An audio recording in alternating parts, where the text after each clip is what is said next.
Sa mga nag-aabol po ng bagong sasakyan before Christmas and New Year na kinukuha po ninyo through financing, in-applyan po ninyo nitong first week and second week of the month, hoping na mai-release ito ng mas maaga para may magamit ang inyong pamilya during holiday season.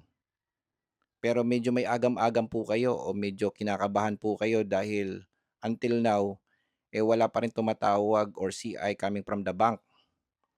Walang follow-up and updates coming from your agent. Nakapag-reserve na kayo o nakapag-down na kayo pero hindi ninyo alam kung kayo ba ay may approval o baka denied na kayo. Problema yan mga ka-idol. Ang bad news is, sarado na po ang libro ng mga taga-bangko for the year 2025. In short, kota na sila mga ka-idol at on vacation leave na po sila mga ka-idol. At busy na rin po ang mga ahente po ninyo. Ang good news po dito is baka may approval po kayo by next year. So, 2026 year model ang inyong sasakyan purchased in 2026. In short, pasok po kayo sa mga ka-idol. Yun ang good news. Pero kung may agam-agam pa kayo diyan mga ka-idol o medyo kinakabahan po kayo, baka denied na po kayo, ilapit niyo na sa akin.